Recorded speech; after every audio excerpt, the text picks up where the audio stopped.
As a governing board member of the International Science Council, which is the largest representative science organization in the world, bringing together the natural and social sciences, and as past president of the International Union of Psychological Science, I welcome you to what promises to be a thought-provoking and timely webinar.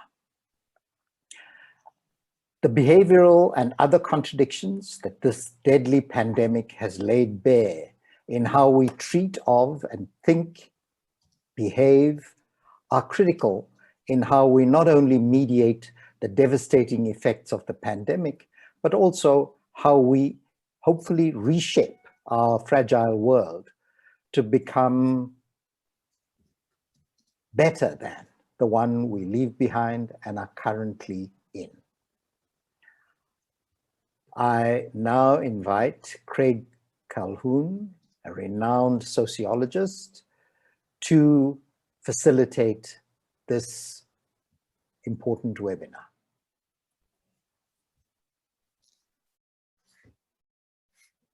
Thank you very much, Seth, for being here and for your leadership in psychology internationally and in the International Science Council. It's a pleasure to moderate this. I will try to ensure that there is no radical extremism, that we are all moderate. And I should say that I will not attempt to bring very much sociology to this. My role is to be a non-psychologist and thus to preside in a way that is not a commitment to any particular version of psychology. Psychology is an enormous field that has many different subdisciplines, many different lines of work, and it would be very hard to say that psychology has one specific view, but we are lucky to have a presenter and panelists who will be able to bring out some of what psychology has learned from the COVID pandemic and the ways in which this matters for psychology. Before we start, let me remind everyone that the webinar is being recorded and live streamed, that participants, including all of you in the audience, can use the Q&A function or the chat function, I'll try to watch both, to pose questions. It's best if you use the Q&A for questions and chat for other kinds of comments and discussions, or questions will tend to get lost. If participants have any technical or other issues, they can send a message via Zoom chat to ISC support, which is listed among the various participants, to get assistance. Now, as I suggested, we have a very distinguished psychologist who represents a broad view of psychology, but I'm going to repeat, there are in fact lots of psychologies. We say a discipline, but it's a very plural field, and our discussants and commentators will bring out some of that plurality, including as it relates to interdisciplinary connections to other academic fields. Stephen Reichler is the Wardlaw Professor of Psychology at the University of St. Andrews. He is a fellow of the British Academy and a fellow of the Royal Society of Edinburgh. And for over 40 years, he has been researching into various aspects of group process and social identity. He's currently on the advisory groups to the UK and the Scottish governments on COVID-19, and he is the co-author of one of the earliest appearing significant works on COVID-19. With no further ado, Stephen, over to you. Well, hello to everybody, and thank you for inviting me. It's a great pleasure and a considerable privilege to be invited to speak to you in these remarkable times. And they're remarkable in many ways, not least for the ways in which scientific debates, which used to be the preserve of the lecture hall and the tutorial room, have become part of popular discourse, part of everyday society. And so nearly everyone now understands and can talk about Vox and VUIs. We now debate in our homes matters of spike proteins, convergent evolution. We talk about lateral flow tests and PCR tests in ways that we used to talk about the football results and the Kardashians. The B117 is no longer the night bus that takes you home. It's now something that keeps you awake worrying at night. So science has become part of popular culture, and scientists likewise. Many scientists have become, in many ways, popular celebrities, better known, certainly better loved than many politicians. Obviously, in South Africa, Abdul Karim; in Canada, Bonnie Henry; in Mexico, Hugo Lopez Gatell; in New Zealand, Susie Wiles; in Scotland, where I'm from, Jason Leach. These are figures who now everybody knows. But perhaps, for me as a psychologist, one of the things that is particularly interesting is that it's not just the physical sciences, the life sciences. It's not just virologists and epidemiologists and modelers who've become well known and whose ideas have become important. The same is true of the social sciences. In exactly the same way as in the physical sciences, the things that used to be confined to the academy are now part of popular culture. People will debate about adherence and compliance. They will talk about the social contract and the social bases of trust. I used to say that until a vaccine comes along, virtually every single major intervention we could make about the virus, about COVID, would be behavioral. But I was wrong, because of course, even now we have a vaccine, still the behavioral issues are at the very core of it, because a vaccine in and of itself solves nothing. It's people getting vaccinated that makes a difference. And so we have to deal with vaccine hesitancy. We have to deal with the fears. We have to deal with the marginalization. We have to deal with the ways in which different groups perceive vaccines in different ways because of their histories. We have to deal with the vaccine inequities that exist around the world. The behavioral dimension remains absolutely central. And if I may scratch an itch at this point, I particularly dislike that phrase NPIs, non-pharmaceutical interventions.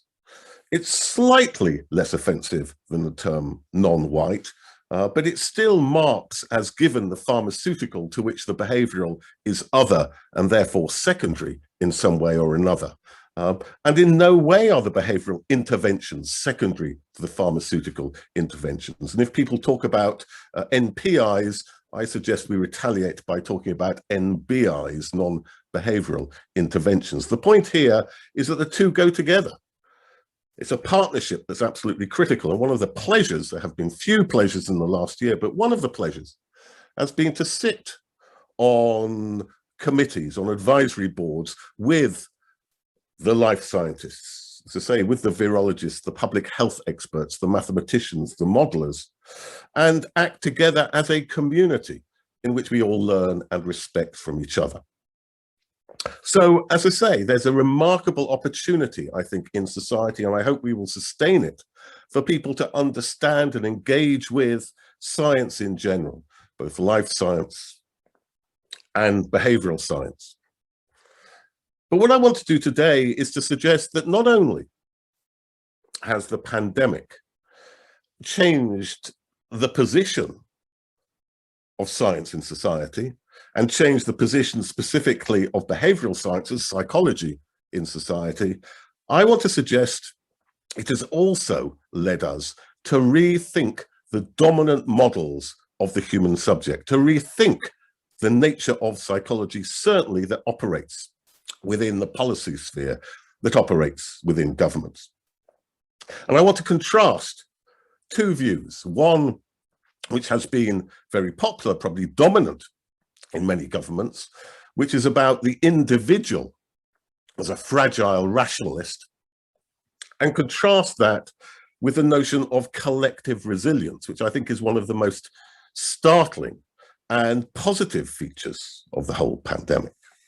So let me explain what I mean. Let me contrast those two approaches.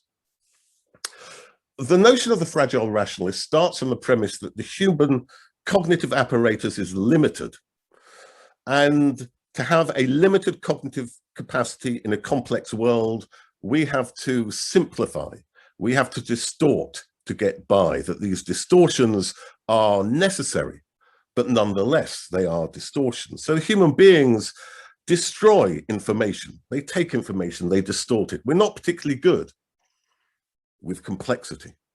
We're not particularly good with uncertainty and ambiguity. And particularly when we are in situations where we are pressured, particularly when we are in situations of crisis, we crack, we panic, we behave suboptimally, we behave irrationally, we rush for the exits and trample over each other to get there, thereby turning a crisis into a tragedy. You wouldn't watch a good Hollywood disaster film without having people fleeing for the exits and waving their hands in the air, but equally, the notion of panic reproduces that idea of suboptimal, irrational, mindless, and counterproductive behavior. And this notion, as I say, I think of the fragile rationalist, is particularly attractive to governments of whatever stripe, of whatever politics, because it justifies the existence of the political. If people are incapable of looking after themselves in a crisis, they clearly need politicians, they clearly need the state to shepherd them. If they are like sheep, they need shepherds, and therefore it justifies their existence. I remember for many years, I was involved in advisory bodies to the UK government about what would happen after a terrorist attack. And the real difficulty that the UK government had was with a scenario where there is a dirty bomb outside Westminster which destroys the government, who are then not there to shepherd us, and therefore would we have to tell people in advance what they might do and how they might respond. And the British government agonized for so long over this dramatic and to them terribly radical notion that people can look after themselves that the government changed and the idea went away and nothing ever happened. So that notion, as I say, of the fragile rationalist, of people who in a crisis constitute the problem, justifies the existence of a politics which then becomes a paternalistic politics. And in the UK, at least, this idea was very prominent and very significant at the start of the pandemic. So before the first lockdown in the UK, which happened on the 23rd of March, 2020, there was a lot of debate about what was called behavioral fatigue. The notion that people don't have the resilience, don't have the understanding to cope with severe restrictions, and therefore you couldn't impose restrictions too early, because if you did, that people would only be able to go along with them for so long, and therefore, in effect, you would drain the batteries and people would stop going along with restrictions and they wouldn't work. So you had to wait for as long as you could before you actually implemented them. And critically, in early March, for a week or two, it was decided not to impose restrictions. And it is argued by the modelers that that might have doubled the death rate in the first wave. In fact, actually, there's a very interesting study that came out in the Lancet today, in fact, which compares countries which acted hard and early with those who don't, and shows that they do better in terms of public health, less deaths. They do better in terms of economy. They also do better in terms of civil liberties, because strong early action means things that don't drag on. So this notion of behavioral fatigue, this general notion of the fragile rationalist, had real consequences, really did impact lives in a major way. And so the question is, were they right? Are people fragile in this way? Do people lack the qualities, the resilience, the grit, if you like, to put up with severe restrictions? And that question has been asked virtually every day since the 23rd of March. It was asked during the first lockdown in the UK. It was asked after the end of the first lockdown, and as we were debating whether to go into a second lockdown in the autumn. Would people crack? Had their time limit run out, would they still adhere? It was asked in the winter, it's still asked now, time and time again. The perception is that the population, the public, are the problem, the weak point, the limit upon what we can actually do. And I would suggest, and I'm going to concentrate on the UK data because I know it best, but there is equally similar data from around the world, that this notion was comprehensively disproved. Early on in the first lockdown in the United Kingdom, there was a study which showed that only over 90% of people were adhering, 46% of them were suffering considerably, but still they were adhering. And if you look at the monitors that go on, the Office of National Statistics, which puts out statistical bulletins every week or two, then one of the things that people are able to do, wearing face masks, socially distancing, hygiene and so on, the level of adherence is remarkably high. 80, 90%, even higher. Certain things people don't adhere to, but those tend to be the things where the limit is not psychological, but practical. So self-isolation, if you're infected, has got much lower levels of adherence, but not because people aren't motivated, but because in the UK, we're not giving them enough support to stay at home. Equally, in the first wave, studies came out showing that poorer people were 3 to 6 times more likely to break lockdown, but not because of motivation. Their motivation to stay at home was just as high. The limit condition, again, was the ability to stay at home and put food on the table. And this had really profound consequences for the government response, because the UK government, at least, adopted a blame narrative which suggested that people were blaming lockdown egregiously because of psychological ill will or psychological weak will. The figures, I think, suggested that actually the problem was not motivational, it was practical, and the government, rather than adopting a blame narrative, should have been far more involved in supporting people to do the right thing.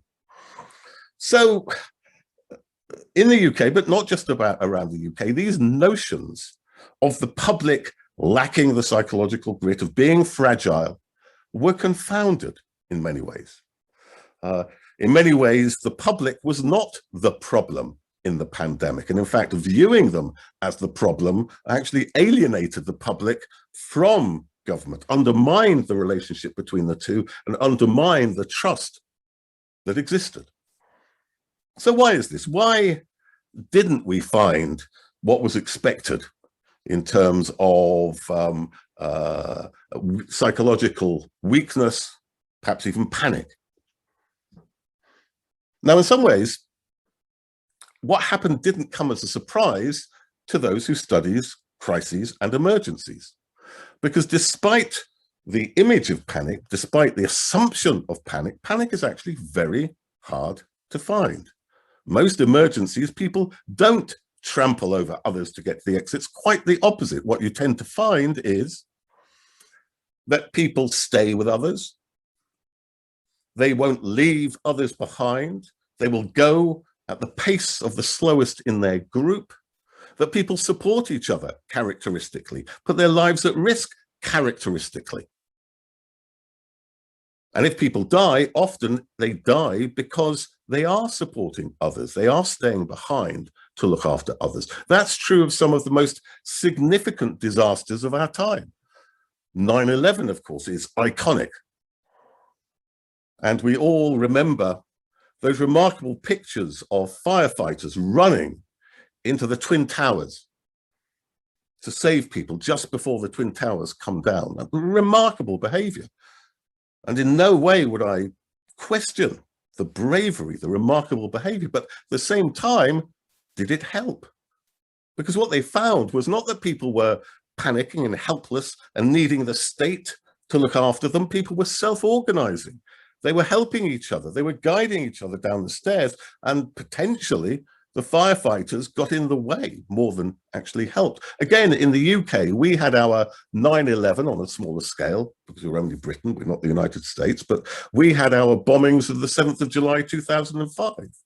One of the bombings was on an underground train. And the firefighters, again, with remarkable bravery, went through the underground tunnels to get to the stricken train, expecting to find people in complete disarray, panicking. What they found was people remarkably organized, helping support each other, supporting each other, showing triage, sometimes using elementary first aid skills if they had them, if they didn't, psychological support. Even though most people there didn't know whether there was another bomb and they were going to die or not. And the firefighters were bemused by this and noted that in many ways the first responders in the emergency weren't the emergency services. They were people themselves, self-organizing, supporting each other. So the question is why? What does that tell us about human psychology? What's going on? Well, there are a number of explanations.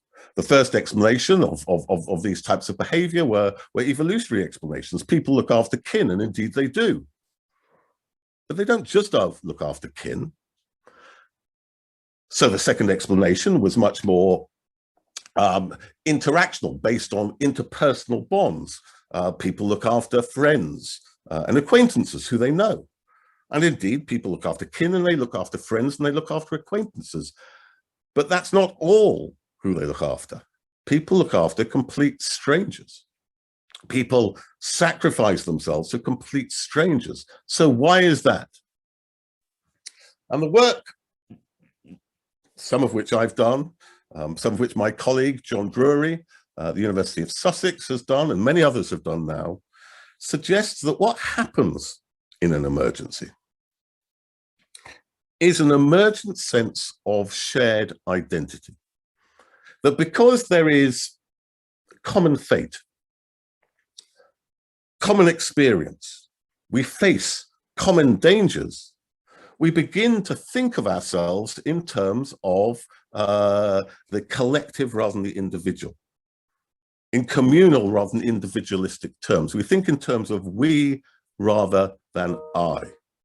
And the emergence of this sense of shared identity, defining on the self on that collective level, is absolutely crucial, because there is a range of psychological evidence coming from the social identity tradition, so-called, which emerged in the 1970s in Bristol, in the UK, where I was lucky enough to be an undergraduate at the time, suggesting that the self, this foundational concept in psychology, needs to be seen in much richer terms than is conventionally the case. That the self can be defined at the level of I versus you, but it can also be defined at the level of we versus they. And when we transition from personal identity to social identity, when we define ourselves in terms of our group memberships, our social category memberships, then all the self processes which we normally talk about have to be rethought. The self of self-interest is a collective self, and therefore what happens to other group members impacts on my own self-interest, my own sense of what is important and what isn't important, my own calculations of cost and benefit. And I want to argue that this sense of shared identity is fundamental to understanding at least three core aspects of the pandemic. And then I will go on and make a few comments about how it's created and how it's undermined, and what the significance of that may be. The first thing is adherence. Question of adherence. Now, many people assume that if you think in terms of self-interest premised on the individual self, that there wasn't very good reason for a lot of people to adhere. In the next door room here, I have a 16-year-old son. Well, he was 16-year-old when the pandemic started. He's 17 now. And for him, the risks of going out as an individual were pretty low. He was unlikely to get infected. If he got infected, he was unlikely to get too ill. On the other hand, the costs of staying at home with his tedious elderly parents was very high indeed. And if he did the cost-benefit analysis as an individual, then the logic would have been for him to stay at home. But he and millions of others didn't.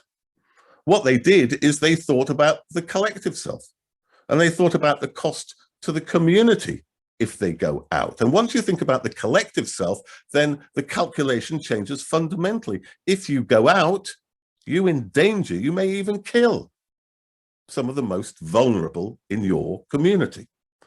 So viewed in terms of we rather than I, the underlying calculations, the very notion of costs and benefits changes fundamentally. And there is now a wealth of evidence to show us the importance of that sense of shared identity on adherence. Early on, some work from the London School of Economics showed that the key issue in determining whether people broke lockdown or not was not individual considerations. It was a sense of belonging to the community and wanting the community to come out of it well together. Jay Van Bavel, who is one of the discussants, led a remarkable study. He will correct me if I get the details wrong, but if I remember, it was something like 67 countries and 46,000 people, showing one of the key determinants of adherence was a sense of national identity, but not national identity in the sense of my country right or wrong, flag-waving, jingoistic nationalism, but just simply a sense of connection to others in the national community.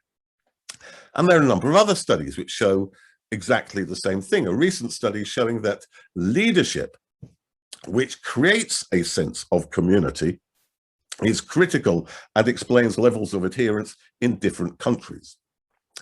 And Andrew Cuomo put this rather nicely, unfortunately now disgraced, but still he was quite right when he said this. Early on, some people were talking to him about not wanting to do this, not wanting to do that. I don't want to wear a mask. I don't want to stay distant. He said, look, he said, this isn't about I, it's about we. Because what you do affects others. So he said, get your head around the we concept. And I think he's quite right. Get your head around the we concept. And that's what psychology needs to do. And if we presuppose that psychologically people disconstrue themselves at an individual level only, we completely fail to be able to address those issues and fail to be able to address the different levels at which we define the self, and therefore all self-related terms, whether it be self-esteem, self-efficacy, or indeed self-interest. As I say, the self of self-interest needs to be problematized, and indeed is being problematized by certain very prominent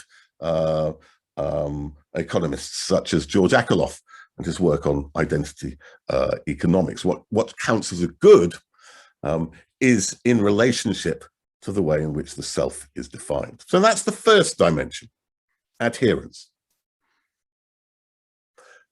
The second dimension is solidarity. Because one of the things we've discovered is that in a crisis of this order, the state can never provide enough. The state is necessary, but it can't do all the things that are needed to do to check up on the elderly to see if they're okay, to find out if people need food delivered, to help people out in the myriad ways which are necessary in the midst of this pandemic. It can help in those regards, but it can't do all that work itself. And we've seen a remarkable flourishing of mutual support and mutual aid during the pandemic. Sometimes it takes very informal forms. People, as I say, just checking the neighbor next door, checking on elderly people to see if they're okay, seeing if somebody needs food delivered, seeing if somebody needs their dog walked, whatever it might be. Sometimes it takes slightly more formal manifestations in WhatsApp groups, which bring together people at a street level or a community level. Sometimes it's mutual aid groups, but the level of it is quite remarkable. I was looking at this the other day. I discovered that at the beginning of the pandemic, 170 community action networks were formed in Cape Town alone within 2 months. In Tunisia, Facebook groups, vast Facebook group books with over 100,000 people in them grew up in Iran. Volunteers delivered 70,000 respirators and other PPE that were needed. In the UK, we had over 4,000 mutual aid groups growing up, involving over 12 million people. So about a third of the adult population involved in these types of things. A remarkable flowering of solidarity. And one of the fundamental findings from social identity work is that when people consider themselves in collective terms, when they look at their interests at the level of the group, then they are more likely to be concerned for, empathic with, and to help and support other members of the groups who are in need. Because again, this is not a matter of the abnegation of the self. It's not a matter of denying self-interest. It's a matter of extending the self. So the self of self-interest encompasses others. They become part of the same moral universe as ourselves, and we become impelled to support them in the same way. So again, social identity processes, and at the moment I'm involved in a project looking at a number of dimensions of group processes in COVID, and you see the importance of that sense of community, that sense of we, that sense of the collective for the growth of these forms of solidarity. And here I come to the notion of collective resilience. For a number of years, I and a number of other colleagues used to study one of the most remarkable events in the world, probably the biggest collective event in the world, which is the Kumbh Mela in Allahabad in northern India. It's a Hindu festival, happens every year. People go to the banks of the Ganges, the confluence of the Ganges and the Yamuna River, for a month for this Hindu festival. And every year, several million go. And it's on a religious cycle of 12 years. Every 6 years, the Ardh Mela, about 20 million people go. And every 12 years, up to 120 million people go over the month. And on a single day, you can have 25 million people assembled. It is quite remarkable. It is quite incredible as an event. But one of the things that we discovered in studying it was that the common experience, intense experience of being part of this collectivity leads to a very powerful sense of shared identity. And that very powerful sense of shared identity gives you a sense of being supported by others. And that allows you to cope with difficult situations. So to take a simple example, most of the people at the Mela are in their 60s, 70s, 80s. The average age is 64, the modal age is over 70. And 3 times a day, they have to bathe in the Ganges, the first before dawn. And at that time of year, January, February, it can be very cold. The water can be icy. These people are frail. The water can have strong currents. The bottom of the river is uneven. They fear they might fall, they might die, they might drown, but they don't fear, because while those things might happen to them if they were on their own, not only are there others around, they can count on the support of others. They presuppose the support of others, and therefore that gives them a sense of resilience. What is more, and I think this is quite a remarkable finding, we find that the Mela, despite the fact that in many ways you would have thought it would be very bad for your health, it's extremely crowded, extremely unhygienic, extremely noisy, all things that are bad for health, we find that overall health is improved. Well-being is improved, mental and physical well-being is improved. Mass gatherings in many ways are a health intervention. So why? Again, because this sense of shared identity, it gives you a sense of a community and that others will support you. That increases coping and lowers stress, which in turn feeds into physical and mental health. So resilience isn't an individual quality. It's not something in the individual. It's something that occurs between people when they have a sense of shared identity. And I would argue that's what we found in this pandemic. People have been resilient to the extent that shared identity has emerged.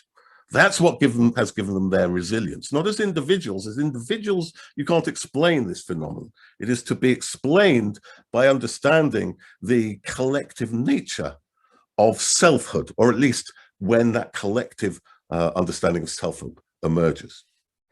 Now, the third factor I want to talk about is, in a sense, to reverse what I've been talking about. You all know the old song with the line, "You don't know what you've got till it's gone." And I think that's been very true of this pandemic. One of the big mistakes we made was to talk early on about social distancing. Now, we don't want to social distance. We want to physically distance, because being physically proximate can spread the infection and can kill. But being socially distant equally is remarkably bad for our physical and our mental health. We've discovered the costs of isolation. There's been a pandemic of mental health problems. I was looking at one review from last November, 80 studies showing the effects of isolation on mental health problems. Again, in the UK alone, it's been estimated by the president of the Royal Society of Psychiatrists that over 10 million people are going to have mental health problems. Not all due to isolation, a lot to do because of the trauma of the disease itself, but a lot to do with isolation.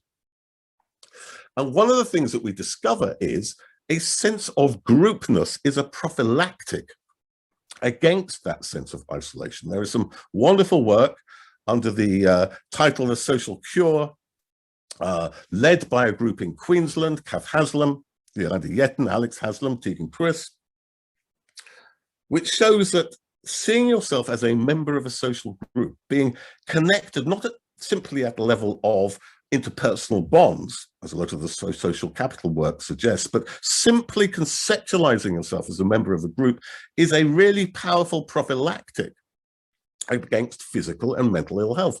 Just a couple of examples.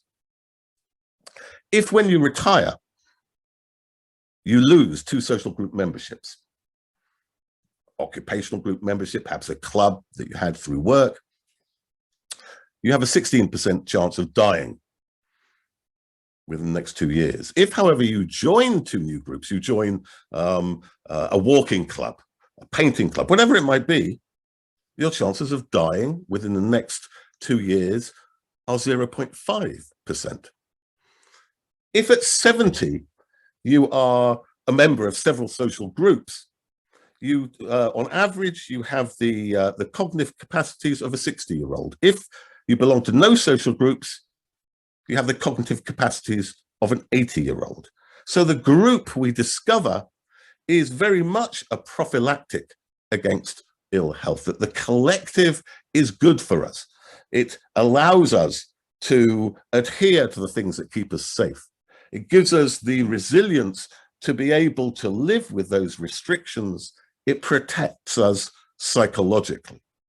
So the group, I'm trying to argue, and that collective understanding of the subject is a critical intellectual resource, but a critical practical resource during the pandemic. Now, I've talked about the emergence of shared identity in a pandemic, in a crisis. It happens in many crises, but it's always fragile. It's not guaranteed. And one of the questions is, how do we nurture it and what undermines it? Now, a number of factors obviously are critical, and this is a huge question, and I don't have the time here to answer this huge question about how do we nurture shared identity? How do we nurture this sense of collectivity, of social identity that I've spoken about? In many ways, what I wanted to do is simply put that as a key question on the table to stress how important that is and why we need to answer this question of how do we nurture it as opposed to undermine it. Critically, leadership is really important. Again, a recent study shows that what we call identity leadership, leadership which leads people to see themselves as part of a community, which builds a sense of shared identity, is really impactful in terms of outcomes. In countries where there's been good identity leadership, have had better outcomes as mediated by the sense of shared identity. So partly it's rhetorical, partly it's talking about people collectively, but of course it's practical as well. If I had to go into my favorite quotes of the pandemic, one of them would come from Bonnie Henry, the chief medical officer in Vancouver, where she spoke about the fact that, yes, we're all in the same storm, but we're in different boats. Some in luxury cruise liners, some in sinking rowboats. And if you want a common experience in order to have shared identity, you've got to do something to overcome those differences. You've got to have the economic schemes which allow people to stay at home during lockdown if they can't work from home. You've got to have those economic types of programs. You've got to deal with the huge inequalities which have been so central in this pandemic on every single level. I mean, it's a pandemic of inequalities. You die if you're more exposed. You're more exposed if you're poorer, if you work in public-facing jobs, if you have to go on public transport, if you live in crowded housing. So certainly those material factors are absolutely critical, but so too is a leadership which understands the importance of we, which talks in terms of we, which nurtures positive relationships between people, which urges people not to blame each other and to spy on each other to see if they're violating regulations, but which urges people to understand and support and help their neighbors in order to go through this pandemic. And I stress this because I want to make it very clear that in talking about the positive potential of the group, I don't want to be Pollyannish about this and suggest that the group can only do good things. Actually, the research on groups comes from the fact that groups do very bad things. Contemporary social psychology very much came out of the Nazi Holocaust, very much came out of largely Jewish scholars asking the question of why were people murdered in their millions, not because of anything they'd done or said, but simply because of the groups they belonged to. Clearly, terrible things can happen in groups. And also historically, we know that can happen in pandemics as well. If you go back to the Black Death, of course, Jewish people were blamed for the Black Death, for poisoning the wells.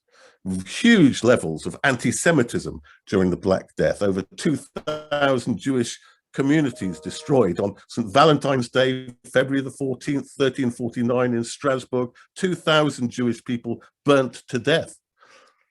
So the point is this, it's not only about building a group, a sense of shared identity, but an inclusive group that involves the whole population, whereby the we extends throughout the community. Once you turn that into a we and they, either by not supporting shared identity or still worse, by suggesting that certain other groups are the problem, are to be blamed, are to be pathologized, are the cause of the threat to us, to our health, to our lives, then you really do have the dangers of going from the group as being a positive asset to the group and intergroup conflict being the problem. In many ways, I often talk about groups a bit like dynamite, immensely powerful, sometimes powerful for construction, for building, for supporting each other, sometimes critical for destruction.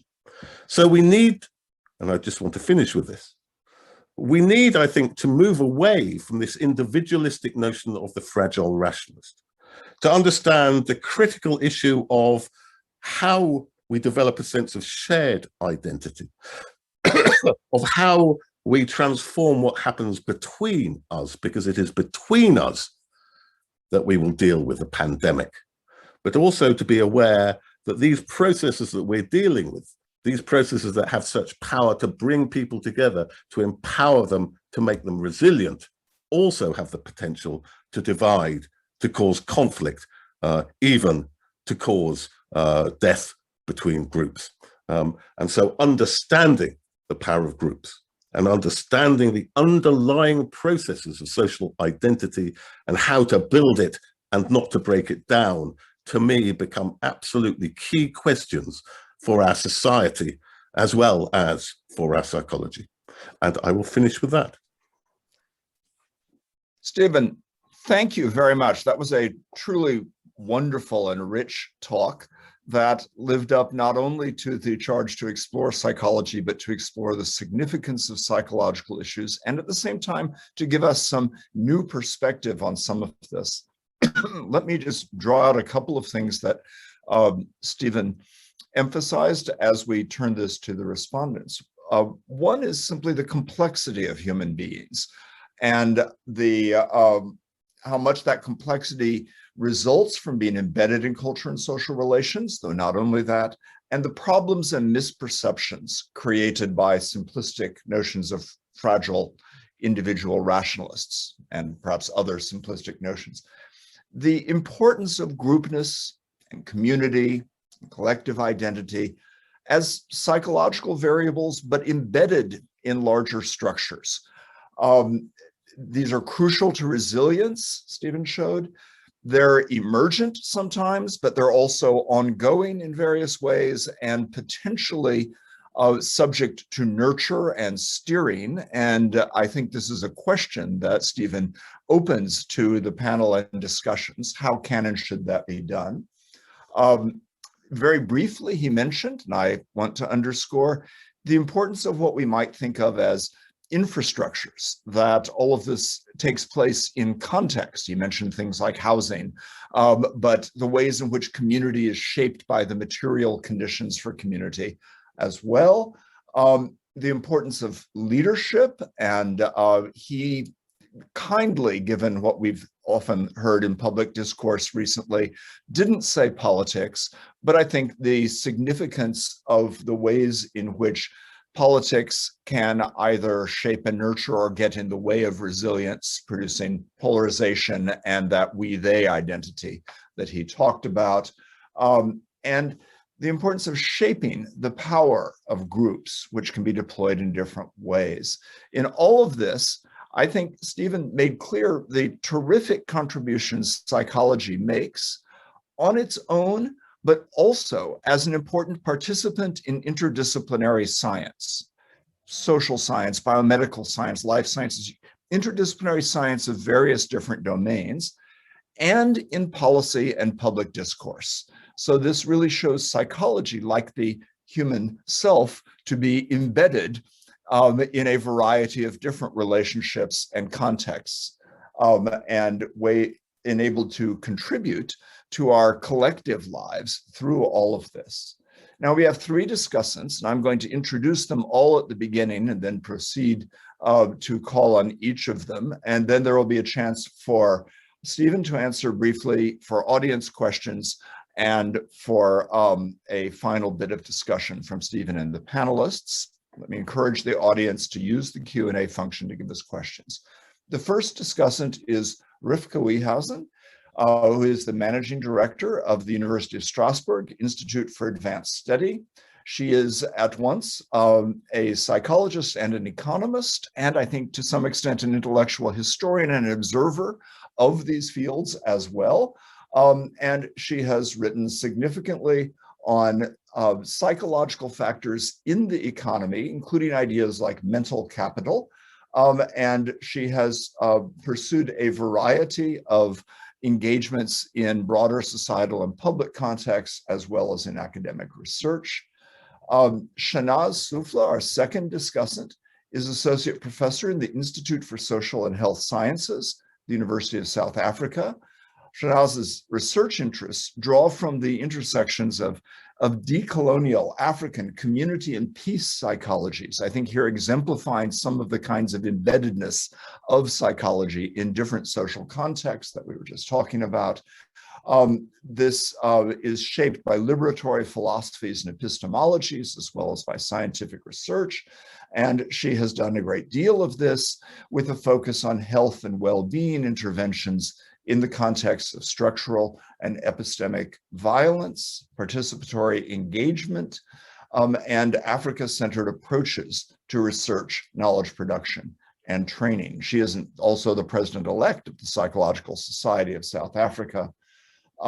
Last but not least, Jay Van Bavel, who is already alluded to in Stephen's remarks for some of his research very directly relevant to COVID and collective resistance, is Associate Behavior of Psychology and Neuroscience at New York University.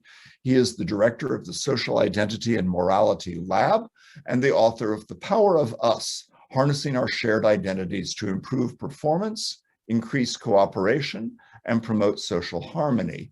And during the last year of the pandemic, he has been studying the determinants of collective behavior in this context. So let me call on Rivka for the first engagement. Thank you. I'm unmuted. So thank you very much for this very inspiring talk that we just heard from Steve. There's so much I would like to say about it, but of course I should limit myself. So what I did is I noted down some points in PowerPoint, which I will share with you, because I hope that that will make it more focused, what I would all like to say. So I'm going to do that now. So there we go, I hope. So yeah, I think for me, the crucial message that I heard just now, but also in a document that I had the chance to look at before, is that it matters a lot which model of men you use in policy making. So the example given was a model of a fragile, rational, individualistic, fragilely rational, individualistic person or actor versus a social and resilient actor. And you know, if you take the first model as your starting point, you will develop very different policy than when you take the second model. So it matters a lot which model you use, because well, it should be accurate enough, of course, because otherwise you're going to make policy which will not work, which will not be effective. But there's something more which I picked up in your presentation. The model you use and the policy that you build on it changes the human actor. So the model of the human actor changes the very thing that it's trying to represent. So it's a bit of a self-fulfilling dynamic in that. So if you make policy for some sort of individual panicky person who thinks I don't want to stay inside, and if you stress enforcement, people are not going to do it, so we have to enforce and so on, you activate a different element in the human actor than if you make policy that stresses that we're all in this together and we're gonna handle this and so on and so forth, and we're gonna help you and we trust you to do the right thing and so on. So if that's true, then the model of man in policy is not just an issue of accuracy, but it's an issue also of an act that you do when you develop and execute your policy. So the question, if you're a person who stays at home because of the pandemic, are you a good citizen, or are you actually a sucker who stays at home and while everyone else is having fun? It matters. The behavior is the same. The person can be the same, but the policy can activate the citizen or the sucker. That's your self-perception then. So just very briefly, there's of course research showing that indeed you can activate by priming identity of people, you can activate all kinds of things. If you make people aware of their social status, they act very differently and perform also very differently than if you do not make them aware of it. if you put on people a doctor's coat, a white doctor's coat, they act differently and perform differently than when you don't do that, or when you put a white coat on them and you say it's a painter's coat. So there's all kinds of very interesting experiments that show how the wide range of being a person can be, how you can trigger a human actor in very different ways by framing, and that's of course what policy also does. So the second thing, so the first thing is, the model makes the man. That's then one message I picked up. The second thing is you reap what you sow. So if I understand it well, Steve argues that policy actually has effects on the people, on human actors. And for example, it might make that they don't trust each other anymore because they're triggered as being this individualistic cost-benefit creatures. And they may look at their neighbors, seeing that they go out, they say, they go out, how can they do that? And this might actually erode social relations. Now, that's of course bad in a pandemic, but this might be an effect that sticks around later. And of course, in economics, economists are of course always very interested in to see what makes an economy work well, what brings economic growth, and so on and so forth. And over the past decades, they've been looking more and more into the more intangible factors in the economy. For example, social capitals, lots of research showing that social relationships and trust and so on and so forth are very important and really can make or break an economy. And if COVID-19 policy, if the policy for the pandemic erodes trust and maybe social capital, that might actually have an effect on the economy. Now, this is, of course, something that you could investigate and study and so on and so forth. But I mentioned this to give an example that policy making, even if it's in a health domain, and it has in principle nothing to do with the economy, can have effects on the economy that matter and that may stick around after the whole pandemic is over. Now, the mental health effects have been mentioned also, that the way you make policy, if you make people very stressed and distrustful, can have real mental health effects, and that also matters for their economic behavior. So every policy is based on an explicit or implicit model of man, and what I get from Steve is that social identity is a force in society, or maybe a form of capital, if you want to put it in more economic terms. It's something very valuable, and it's not being optimized in this moment by policy and policymakers who use psychological models that do not nurture this, but that might actually diminish this. So I was wondering if we should argue for a psychological impact assessment of policy, that we should actually look at policy, just like we do an environmental impact assessment, that we should see if we should do that also for psychological impacts. We could argue for that also from an economic perspective, because if this also has effects on the economy, and we know it does, then it's worth it to do this. So the last thing, mind the model and model the mind.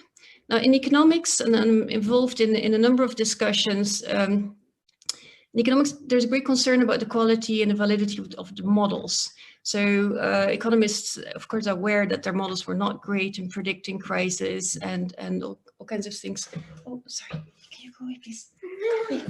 Sorry, I'm being, I'm working from home like everyone. So where was I? So yeah, they're concerned because they know that their models were really not very good in predicting the financial crisis at the time, and they also don't give much inspiration for what to do in COVID and how to recover from COVID. So there's a whole lot of activity going on about new economic thinking, transformational economics, and so on and so forth, how to get new models and so on. One important line of thought is that the human actor should be revised. So you see models where the actors have bounded rationality, or they're driven by heuristics. So you see psychological features entering into economic thinking to get a more cognitively or mentally plausible actor. But this doesn't solve it. So you might get a more reasonable, realistic actor. But what still is lacking is that the actor itself might be a variable. Because what was shown by Steve is actually that people are not one thing. You can activate certain selves in the people, and policy is doing that. So in a way, there's some sort of endogeneity in policy, and it's the individual himself is not a constant. So yeah, I think economics really needs psychology to develop more reasonable models of man, and to also deal with this aspect of reflexivity, I think it's called in sociology, that your human actor is a variable in itself. And if you make changes in social capital or the mental capital, this actor will behave differently, and your model, will have to take that into account. So that's the remarks I would like to make. And thanks again. I'll stop sharing my screen. Okay, thank you very much, Rivka. And without a pause, let us go on to Shahnaz Soufla.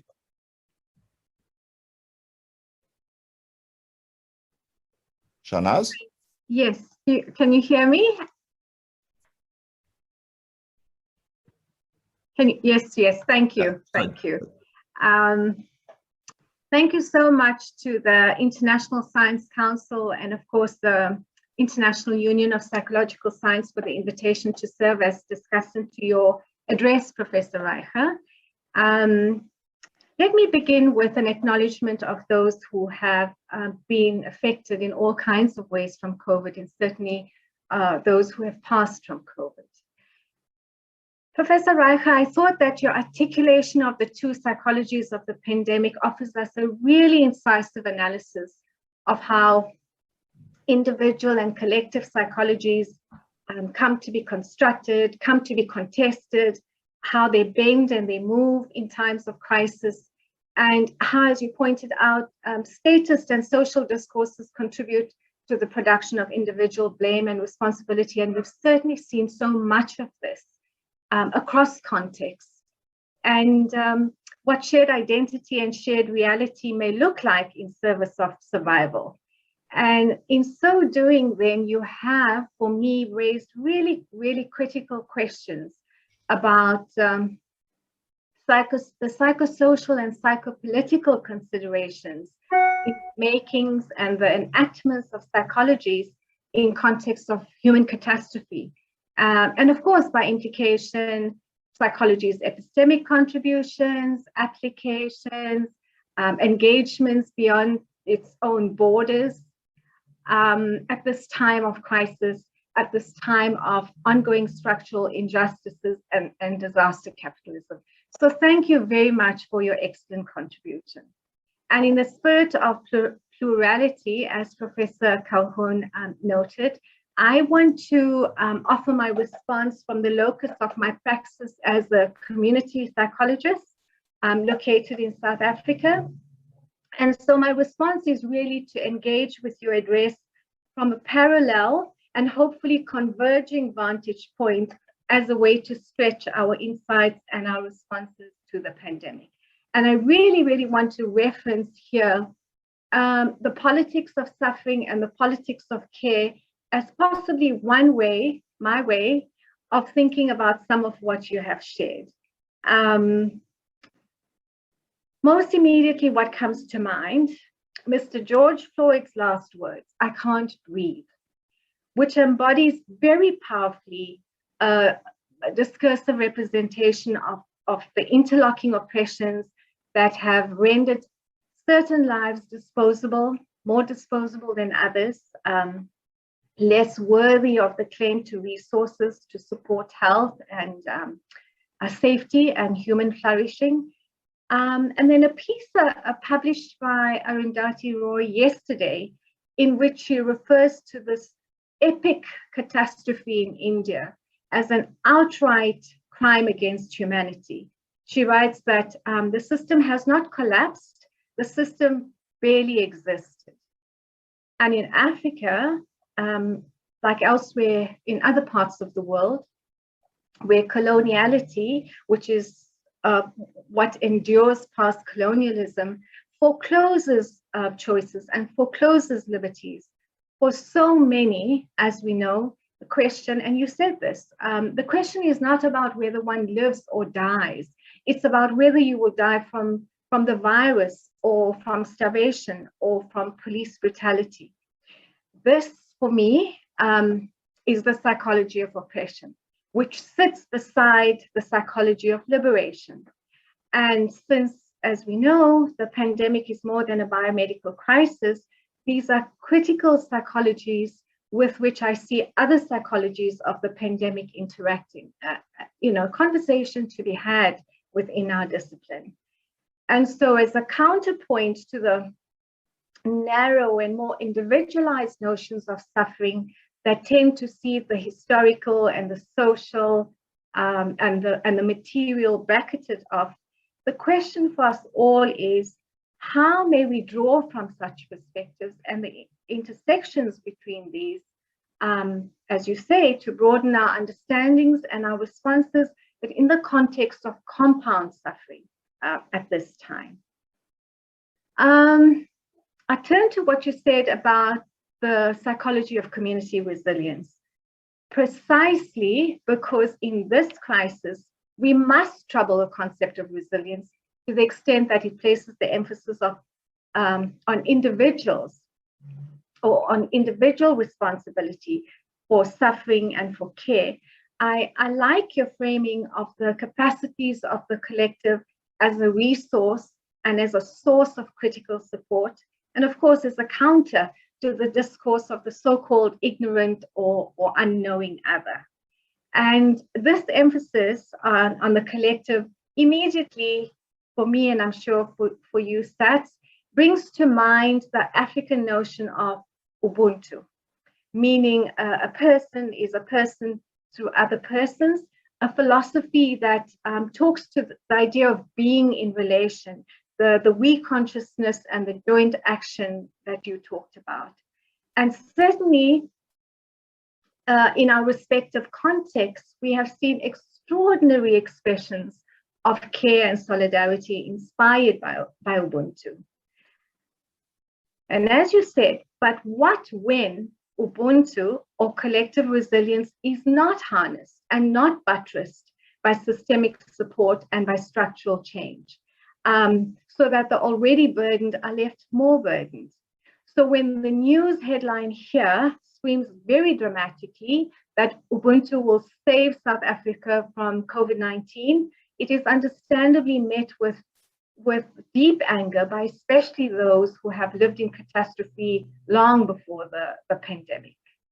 And so here I would like to invite us to think about the knowledge and practices of collective resilience born not only in adversity, but also in resistance and refusal.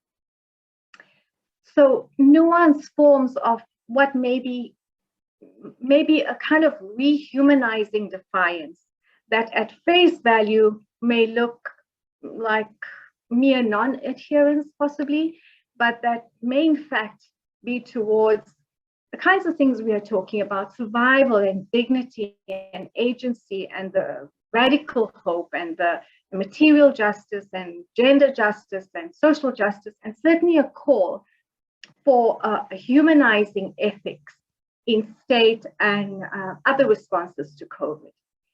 And this brings me to my final point. Your call for what I read as the new politics of care in this pandemic that invites us to rethink state and society relations. I couldn't agree more with you. Community and liberation psychologists, for example, frame the politics of care around the crisis of care and the need for a liberatory ethics of care. Both bring into focus notions of justice and point out the asymmetries in power and resources, importantly, the feminization and the racialization of care labor, but also interdependence, resistance, resilience, and really the imperative to build solidarities and alliances and partnerships. And so a caring politics talks to building institutions, as we're saying, at multiple levels that widen who we care for, how we care, and to what end. And so, Professor Reichert, the model, what you're talking about then, certainly, yes, requires us to mobilize our insights into the multiple psychologies of the pandemic. And we need to do this to advocate for generative, collaborative, participatory responses, policy and otherwise, to the crisis, for broad and deep support, and for reversing what some people have called the tyranny of carelessness. And of course, as you suggest, we would do very well to do so through engagements that across both horizontal and vertical axes that transgress disciplinary and other boundaries. And the discipline of psychology really has to do this, as you were saying, to rethink our dominant frames. So that pandemic praxis integrates the knowledges and the practices of multiple social partners, including the thinking and doing that takes place at the local level, well beyond the academy and our consulting rooms. And with that, I take strong heed of your caution, and I really appreciate this important point that you make, that that even as we think about the psychologies of the pandemic, that we should not psychologize what are clearly not matters of psychology so much, but of structure, of history, and so on.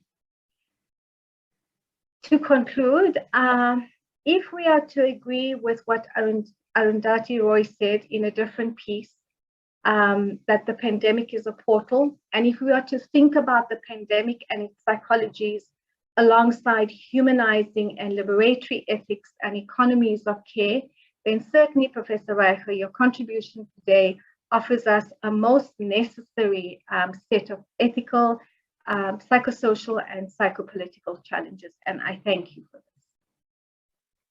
Thank you. Shahnaz, thank you as well for excellent comments. And we turn now to Jay Ben-Pavel. Thank you. As always, it's a pleasure hearing from Steve. I always learn something every time I listen to him, and the commentaries were fantastic. So thank you for enlightening me about many of these issues. What I want to talk about is, in many ways, underscoring things that I think are incredibly important and right about what Steve said about the pandemic.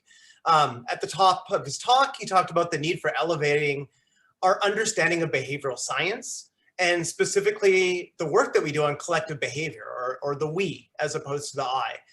And in my view, it's quite possible that we have just undergone the biggest behavior change experiment in human history. Within weeks of the pandemic spreading, entire countries were shut down. We were radically forced to change our behavior in dramatic ways, in ways that were incredibly counterintuitive to human nature, by cutting off contact with close others, by engaging in pro-sociality, by distancing ourselves from people. Many of these things that go very much against everything we've done, all our practices and habits, and potentially even our evolutionary ancestry. And so I think we need to really lean into the importance of behavioral science going forward. And what that means is that we need well-funded, robust research.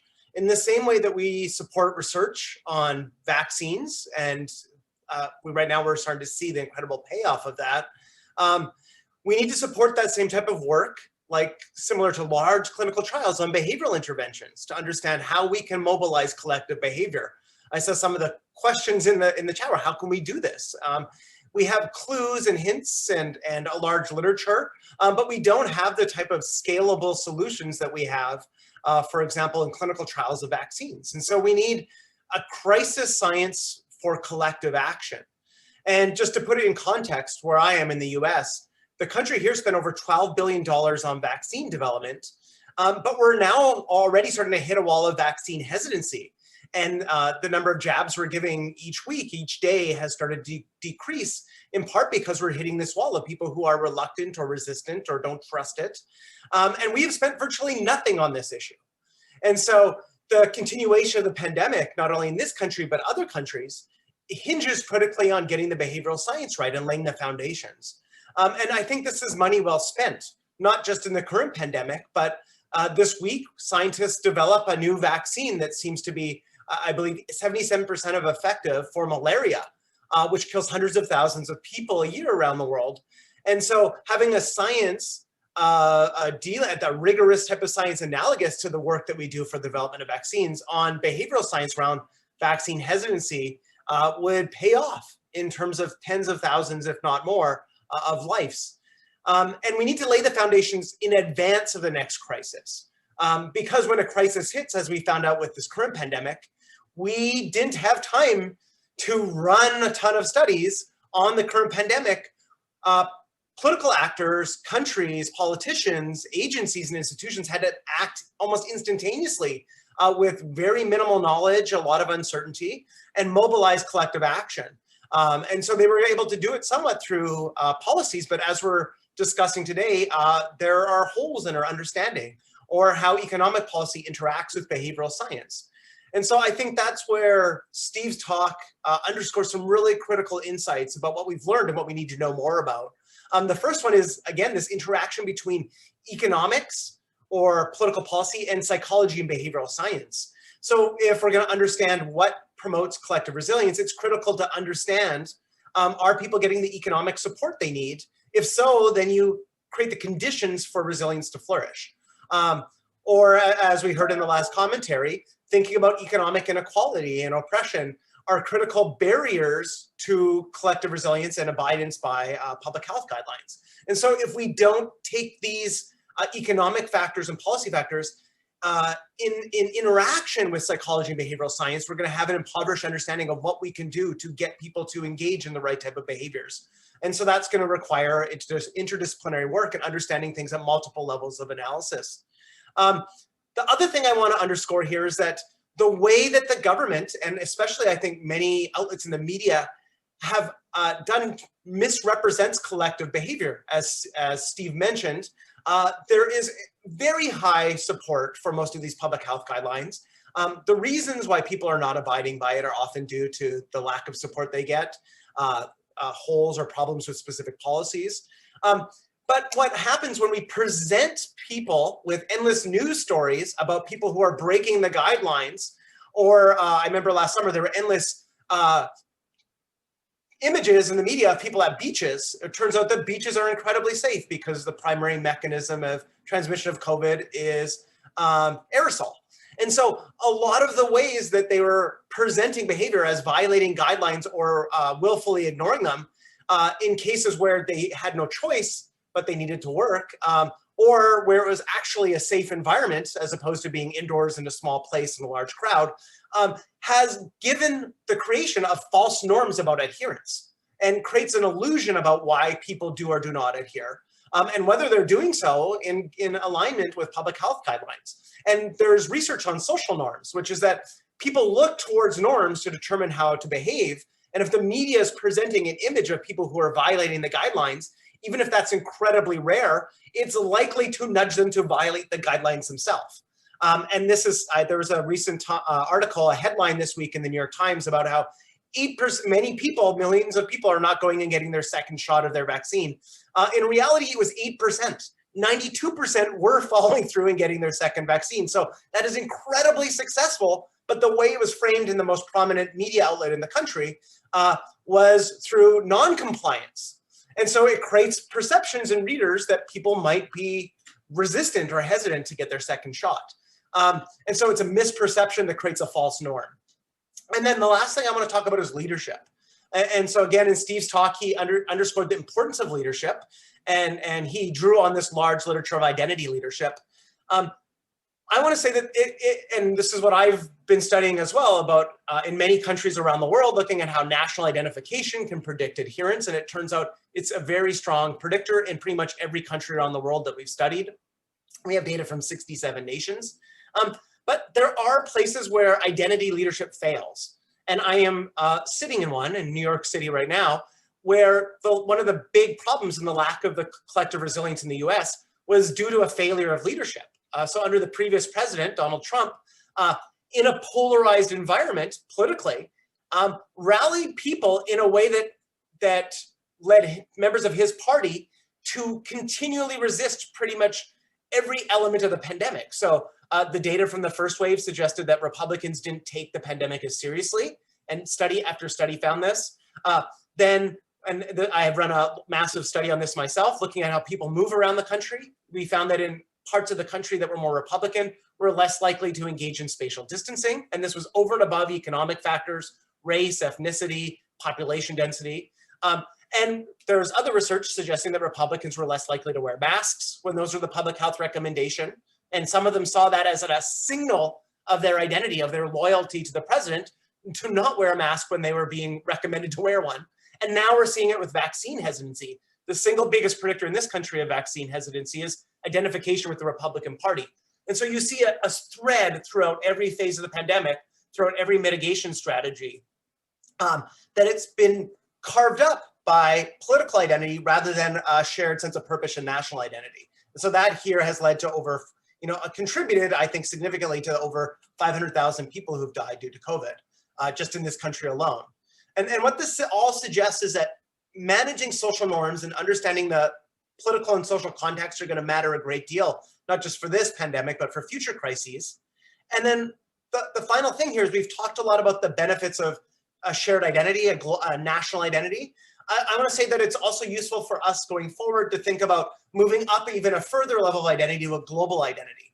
And so this is one of the challenges right now as we look around the world and we see the crisis and the massive outbreak in many parts of the world, like India and Brazil. What we're seeing is that some of the resources are only being shared within national boundaries. So for example, vaccines. And so if we're going to solve this, if we're going to deal with this problem and future problems, I can think of the biggest one on the horizon is going to be global climate change. We have to think more about what we can do to not only leverage national identities, but create a sense of global identity, or at least shared responsibility for people in other nations. And I do want to say that this is not opposed to having a national identity. Part of your national identity, part of who we are, can be supporting other people around the world in crisis, means helping out and being an ally. And so we need to think not about eroding national identities, but cultivating national identities that are more inclusive and take into consideration care for people in other parts of the world who are facing these challenges as well. So I'll wrap up there. Thank you. Great. Thanks, Jay. Wonderful comments. Conscious of time, I'm not going to say anything except that all the commentators gave great insights, and I'm going to invite Stephen to respond to their questions and insights. Steve. Yeah. So I just wanted, well, first of all, I mean, so many rich insights and so many rich comments that if we discussed this for a week, we wouldn't get to the bottom of it. And I very much hope we can continue this conversation in some form or another outside this meeting. But I just want to start with a few general points. I mean, the first thing is, for me, it's a bit like Dickens in A Tale of Two Cities. Identity is the best of worlds and the worst of worlds. There are general identity processes about, for instance, solidarity of with the in-group, and not extending that solidarity to the out-group. But the way in which that plays out in any society is going to be a function of how we construct those particular identities. I often give the example, I did some work years ago on the rescue of Bulgarian Jews during the Holocaust. And Bulgaria was one of those countries, in fact, the only country under Axis rule where not a single Jewish person was deported to their death. And in fact, twice people mobilized to save Jews from deportation by the Nazis. And I often contrast, in 1934, the Nazis came out with a booklet called The ABC of National Socialism. And basically, it was written by Goebbels, and he said, what is the first commandment of National Socialism?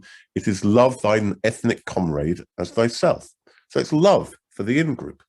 But the in-group, Germany, is defined ethnically. so that Jewish people lie outside its boundaries and are seen as a threat to it. Okay?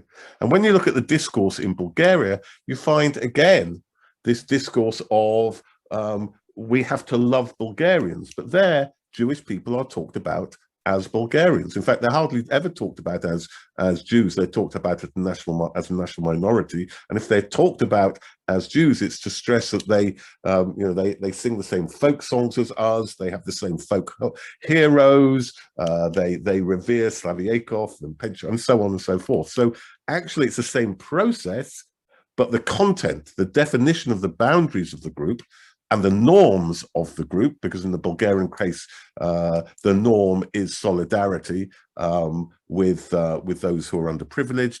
And finally, the group interests are defined in different ways. And so the work is done in the way in which we define the group. And I think that's absolutely critical. And one of my interests is in the issue of the construction of category boundaries and category content. To talk about generic identity processes without taking account of the specific ways in which identities are created it doesn't get you very far. And actually, it's rather telling in my domestic context, because, as I say, I live in Scotland. Now, England, the problem for England in terms of identity is that English identity is generally understood in ethnic terms. To be English generally goes along with a sense of, being white, effectively. Whereas in Scotland, over the last 15, 20 years, the Scottish National Party has constructed an inclusive civic nationalism, in which anybody who lives in Scotland and is committed to Scotland is seen as Scottish. I'm seen as a new Scot. And it is interesting that in Scotland, around COVID, the slogan, do this is Scotland, this is Scottish, can be used in a way you could never use it in England, because you would be exclusive, you'd be ethnically exclusive, it would be racist. So as I say, these issues of the construction of national categories, which again, as Craig has stressed for us, then brings in issues of history and structure and institutions, becomes absolutely critical. So I think that's the first point I want to make. I don't want to be naive about identity. I don't want to essentialize identity. I don't want to essentialize the outcomes. As I say, I think there are certain processes, but the way those play out is utterly dependent upon the construction of the nature of those categories. I want to pick up a couple of other points. I completely agree with Jay's point about the importance of the behavioral dimension in very, very practical ways. I was talking about the literature about group processes and health, and when you look at the impact of those group processes, so for instance, one study shows that membership of one social group decreases your chances of being depressed in 5 years' time by 20%. And if you're a member of 2, 3, 4, 5 groups, it goes up to 50%. That is about 10 times stronger than any pill that has ever been invented. The power, the prophylactic power of these social processes is incredibly powerful. And I mean, people begin to talk about social prescribing. Well, we should be socially prescribing group membership because it's so good for your health. It's so powerful for your health. And one of the biggest things we need to be concerned about, I think, is social isolation, the atomization of our society. I hope it brings it very much up the agenda, because when people, critique the atomization of society, the consumerization of social relations, they tend to do it as a political critique of neoliberalism. Well, that's great. But I think one can also add to it, look, what are the social costs of such atomization? What are the implications? And what do we need to do about it? There are issues. I mean, in the 2019 election in the UK, Jeremy Corbyn was seen as madly left-wing for suggesting that everybody gets free Wi-Fi. Now people are talking about it as if it's self-evident, as a human right. It's a way of being connected, that when you look at the mental health costs and say the education costs during the pandemic, they were far higher to ethnic minorities and deprived communities because they couldn't study at home, because they couldn't have Zoom calls with their families, because they were socially isolated. So raising these issues, understanding the costs of them, making it a key criterion when one's talking about health and public health, to me, is immensely important. And I very much like Rivka's notion of an impact assessment. I also quite like the notion of the idea of identity capital. It's close to social capital, but it does talk about some of the mechanisms involved. But absolutely understanding that when you break down that identity capital, it is bad for people, including their physical health. So as I say, I hope the issue of isolation and atomization, the ways of overcoming it, moves way up the social and political and research agenda. I want to finish by coming back to the issue. Actually, it's an issue which Shanaz raised about a liberatory social psychology, but it relates to what I think everybody was saying. If you look at the context in which modern psychology was formed, very much like most of the social sciences, it was in the context of industrialization and the formation of mass society. And as many people have pointed out, the key political and social question raised by the rise of mass society is the question of social order, the question of how could you go from small, intimate village societies where those in charge, had direct control over, over the peasants, to a mass society in cities where, the middle classes and the working classes were separated and they hardly ever saw each other, at least in the domestic sphere. And that huge fear that the masses would develop alternative ideas and that they would challenge the status quo. And so the mass was pathologized as this mindless, seething, dangerous, immoral space. And the mass in action was the crowd. Crowd psychology was an expression of all those 19th century elite fears of the mass and the power of the mass when they came together in the crowd. So collective psychology is effectively, I think, an expression of the fears of liberation, of the fears of equality, because of course the powerless gain their power through their combination. And not only that, the notion in anti-collectivism that people lose agency and become sheep-like misses the point, of course, that for most people in this world who live in unequal power relations, they only are empowered and only are agentic and only make their own fate when they come together collectively in social movements and in crowds. And if one place proves that, it's South Africa and the anti-apartheid movement. It's also why actually South African psychology, I think historically, has been some of the best social psychology in the world. And if I wanted to talk about one book, although it's an old book, it's that old book by Don Foster and others, Social Psychology in South Africa, because it understands and writes about those issues because they are so alive. So I do think that the notion of collectivity is pathologized for very political reasons. I think it's really important to challenge that, to show the empowering and powerful nature of the group, and also to raise those issues of how groups, actually people are emotional in groups and people are positive in groups, not because they're mindless and they lose reason, but because they're empowered in groups and they create their own fate and they create their own history. I still remember I run a seminar on crowd behavior for my students. I remember one year I always tell them to go out, experience the crowd event. And one year they came back and they were in tears. Now, yeah, perhaps my teaching is bad, but students aren't normally in tears. And I said to them, why are you in tears? They said, look, we went to the Make Poverty History demonstrations in Edinburgh when the G7 was in Scotland. They said, and for the first time in our lives, we weren't being told what to do by governments, we were telling governments what to do. And that for me sums up the potential power of the group. So for me, the issue of a liberatory psychology and the issue of a collective psychology, but not any old collective psychology, a collective psychology which is attentive to the boundaries and the inclusivity and exclusivity and the norms of those collectives is an absolutely central project. And you can't separate out the two.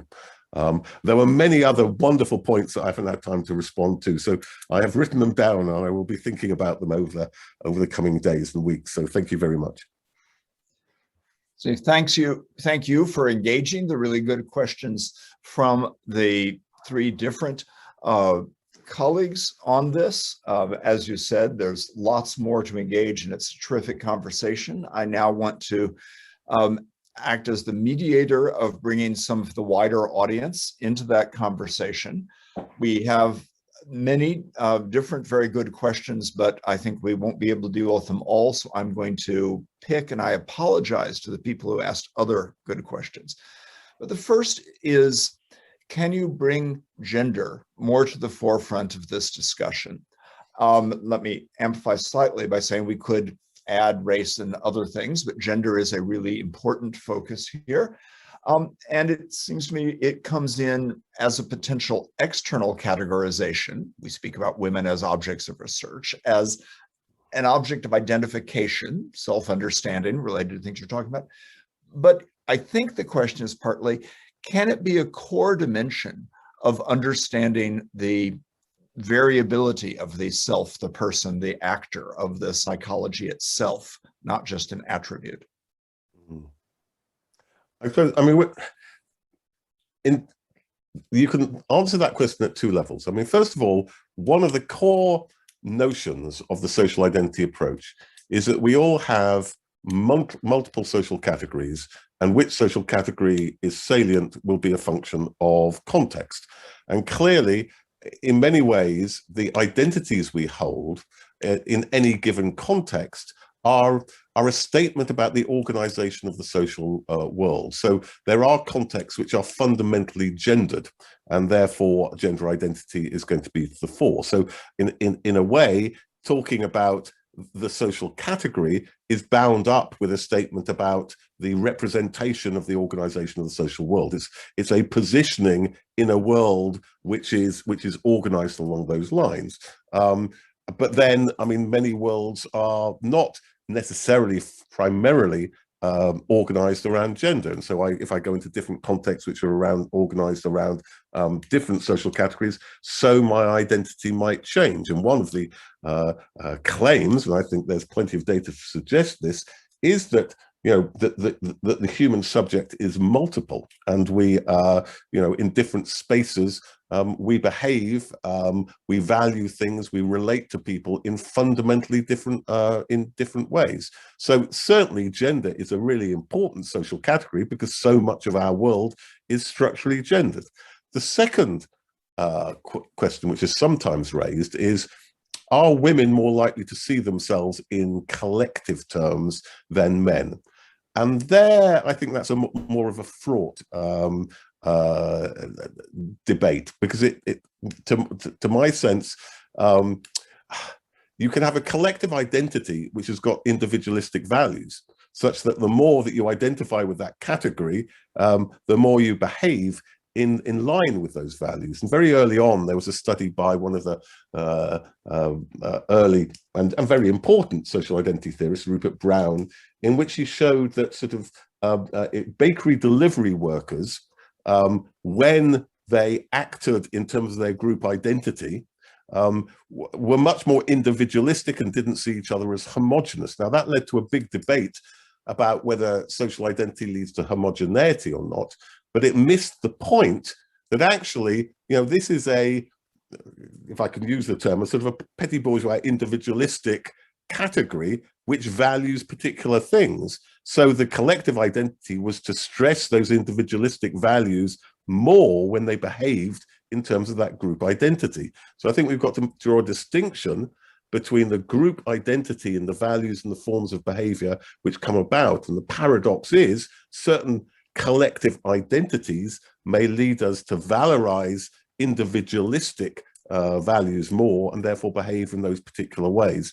And that's the way in which I would argue that's where gender comes in, because I do think that the ideologies of gender means that when women behave in terms of a gendered social identity, they value communal norms more than men, who might identify collectively just as much, but notions of masculinity are less communal in those particular forms. So I'm drawing a distinction between, if you like, the identity and the identity content and particular forms of it, which is another way of saying that I think gender is absolutely fundamental, but I think we've got to be quite careful and quite analytic about the different levels at which it operates.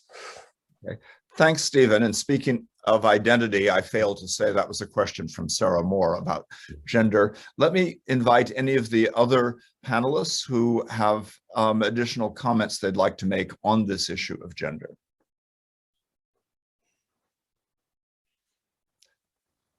Okay, I'm interpreting this as applause and a sense that Steve just adequately covered absolutely everything in this huge and complex problem, which is, in fact, an interesting area for research. You can go back to Jay's core point. This opens up so many avenues where research is needed, and I'll just add, and where the integration of different research streams is crucial. I think that's something we've been hearing here.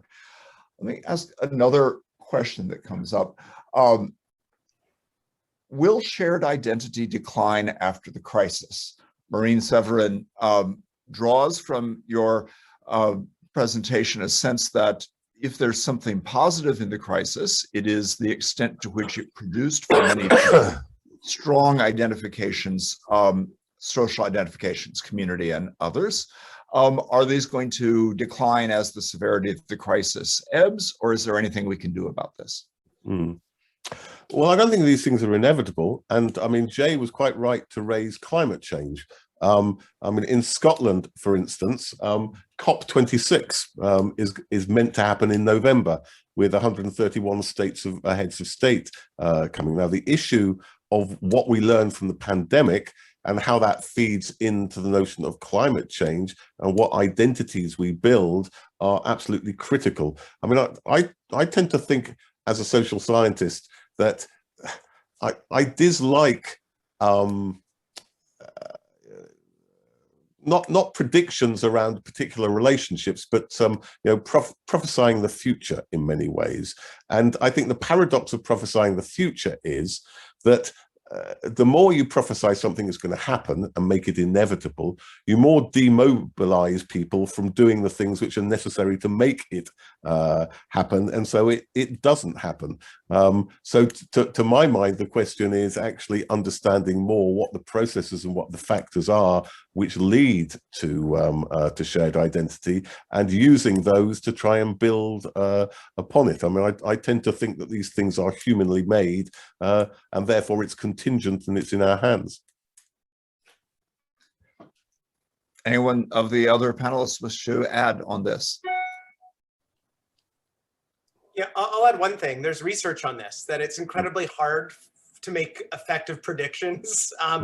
So what we do know is, we know if certain factors occur, that'll facilitate a shared collective identity. Or if other factors occur, you can divide people up.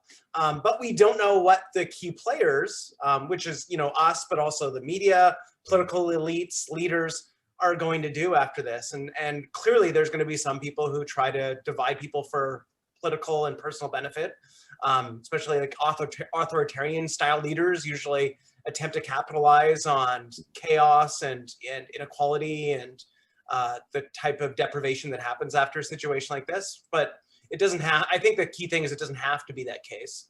And that it's important to understand that there are factors you can use to mobilize people to build a sense of solidarity. Let me add a comment to what Jay just said, which is there's very good research, as he suggested, showing how hard people find it to predict the future accurately. There's also very good research suggesting this does not stop them from constantly predicting the future inaccurately and making that the basis for their actions. The other panelists on this, let me go on to another. Yeah. One remark, I was wondering, this social identity, it could be that the pandemic has strengthened that, and there's certainly some evidence or lots of evidence for it. I think there's also evidence that there have been cracks in this solidarity already. And I think at the international level, I do not have the impression that there's such a strengthened social identity at the international level. I don't know if you can say anything about that. because what we've seen is actually the vaccine nationalism, every country for itself, and closing borders and so on and so forth. So yeah, I don't know if you have a remark on that.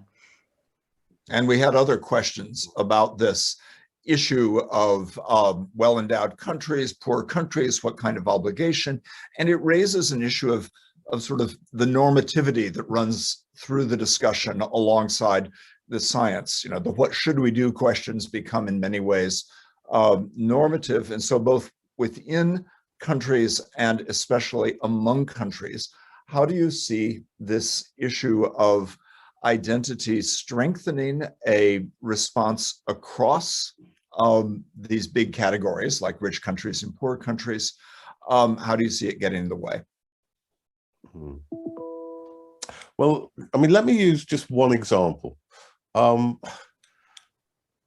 mean, when you look at exclusion, one of the biggest categories which is excluded are migrants.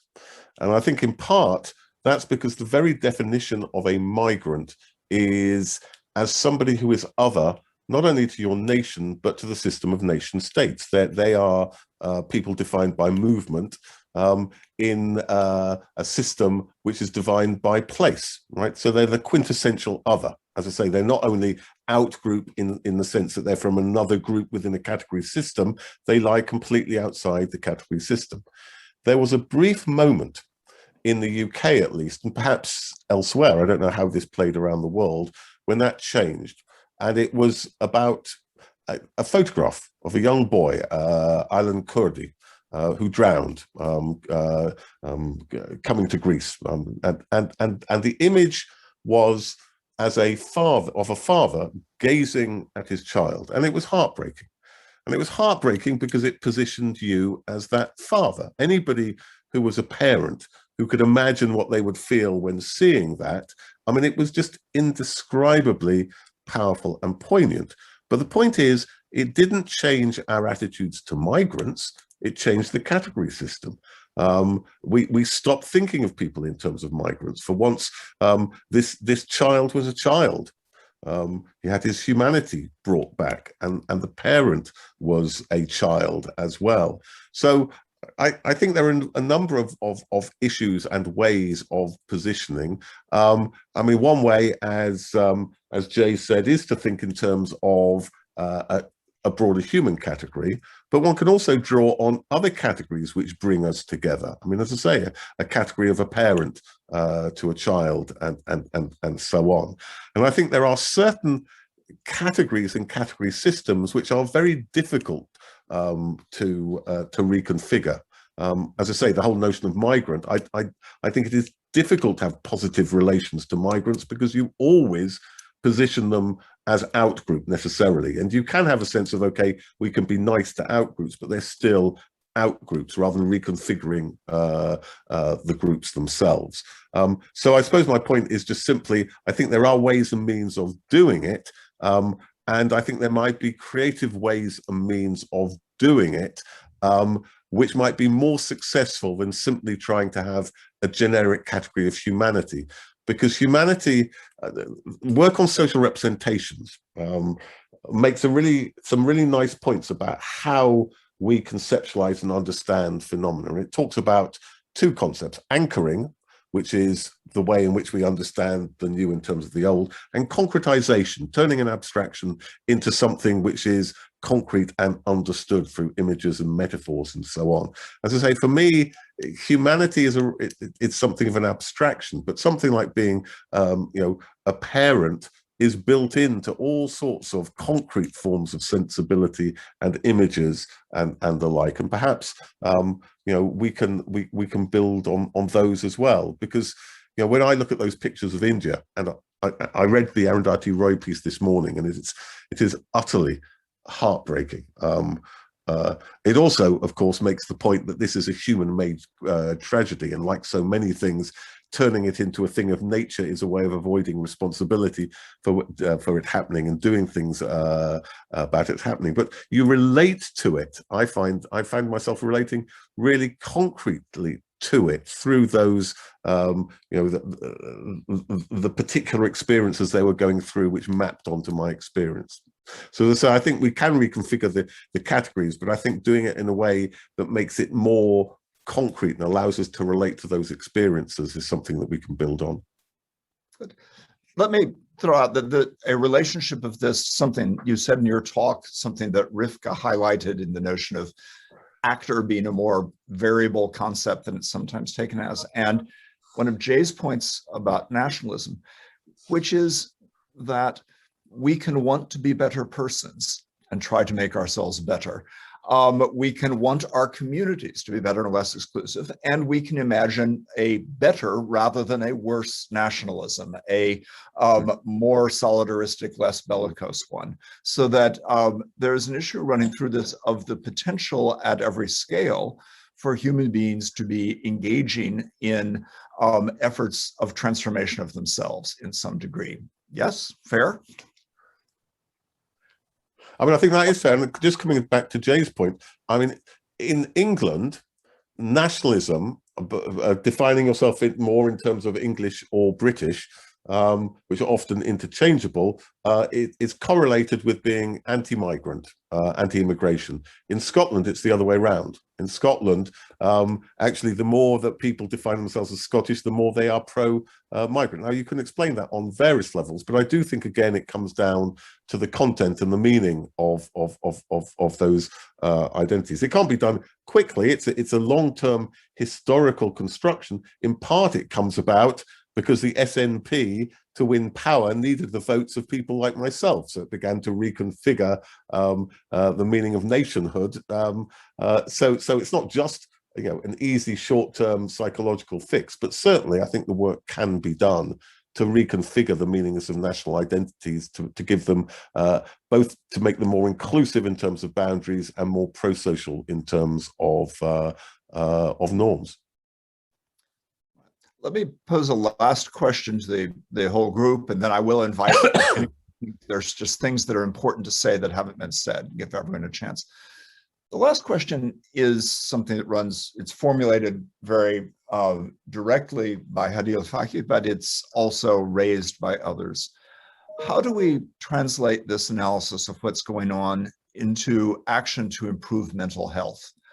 And I think some things are implicit, Steve, like social isolation is one of the factors in depression and so forth. But are there more general answers for thinking about this in relationship to the project of much of psychology of improving mental health?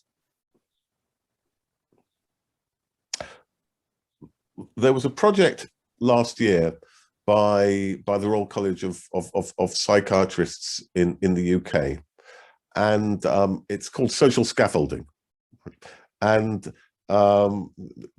it takes these principles, largely these principles of the so-called social cure, and it tries to apply them in terms of building a new social model of health. What I mean, and in many ways, I think that's the question. People recognize that mental health is social. There hasn't been a very good social model of health, and I think the notion of social scaffolding I like, and I actually think it relates to something which Rivka said about, you know, what has the pandemic taught us about the relationship between state and society? Because certainly in Western liberal democratic societies, we've had a choice between sort of rather paternalistic politics in which the state does things for people, and a sort of more neoliberal conservative politics in which the state retrenches and leaves people on their own to look after themselves. And the argument about social scaffolding is it's saying, look, people can self-organize and people need to self-organize, but that's something which requires resources and requires support of all sorts of forms, whether it's meeting places, whether it's childcare, whether it's you know, buildings with good access so that women can attend and disabled people can attend, and so on and so forth. That scaffolding is not the state basically retreating and cutting back on the welfare state. It's actually a form of welfarism which doesn't substitute for people's self-organization. And I think one of the things that comes out of this pandemic is, You know, I talked at the beginning that the model had been that the public would be a problem for government. I think if I had to say one headline out of this pandemic, on the whole, it's been the other way around. It's been publics who've been quite magnificent, dragging governments behind them. I think it's shown the remarkable ability of that self-organization, but it's falling apart for concrete reasons. The reason why, for instance, shared identity is becoming problematic, in part it's because, you know, if you've got to work and to do these and take part in mutual aid groups at the same time, there's so many hours in the day and people just get exhausted, and therefore they need to be funded and they need to be supported, and they need, you know, all these other resources like Wi-Fi for everyone. So for me, the message, which isn't just about mental health, it's about healthy society, is thinking in terms of scaffolding the self-organization of people, both because that gives them the psychological resilience, but also because it empowers them in practical terms to be able to come up with concrete outcomes that they're in their interests. And I think, as I say, if there's one big message for society that comes out of this, it is, you know, scaffold people's self-organization. Right, which of course raises the questions that Shahnaz put on the table most directly about structures of power and oppression that keep the system away from doing that in many settings, all settings, I think, in different degrees. All right, we're almost at the end. Do any of the panelists have a point that they would like to add in closing? Let me go around. Rivka. Yes, I would like to say something about the mental health issue. So one way of getting more attention, more funding for mental health is, of course, to show the tremendous economic costs that mental health problems generate. And this is, of course, something that's been going on for the past decade to get that on the agenda and so on. But what I see in the debate about that is very much a focus on how mental health relates to productivity and how that becomes more important in our current economy, where everyone is doing knowledge work, service work, emotional work, and so on and so forth. What I don't see, and I see then, you know, we should have more mental health care, but we should have personal coaches, we should have all kinds of things. What I don't see is an attention from economists for these more structural, infrastructural sources of mental health, such as the scaffolding but also just, you know, the plain old socio-economic variables that we know are related to mental health and mental health problems. You know, this connection is not very strong in the economic discussion about mental health and what to do about it. And economics is still a very dominant way of you know, getting things on the policy agenda. It has some dangers in itself, but it would be great if we could get that into the discussion also. In economics and economic policy makers, because they are still quite dominant in policy, in the overall policy arena, including health and social security and so on and so forth. So that's one remark I wanted to make. Great, thank you. Shahnaz, anything you want to add before we close? Okay, you're muted, but if you're saying no, you don't have to unmute. Thank you. Jay? Yeah, I'll just thank all the speakers and the commentators and the participants for coming and sharing their thoughts and questions. Great. Well, let me pick up in that spirit of thanks.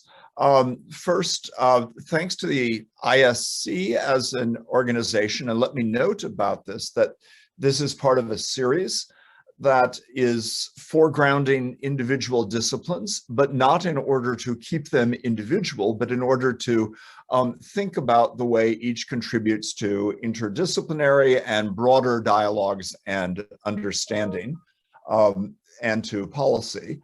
The thanks goes also to the International Union of Psychological Sciences, and to Seth Cooper, who is with us personally, leading that. The staff of the ISC, here represented first by David Kaplan, Allison Meston, Zhenya Tsoi, all did good work in supporting this seminar and getting it organized. Heide Hackman and the rest of the leadership at the ISC has created a, I think, really strong engagement in advancing our public communication through these efforts. And finally, let me thank all of the attendees who didn't all get a chance to ask their questions or to speak directly, but they should not feel socially isolated, neglected. We appreciate you.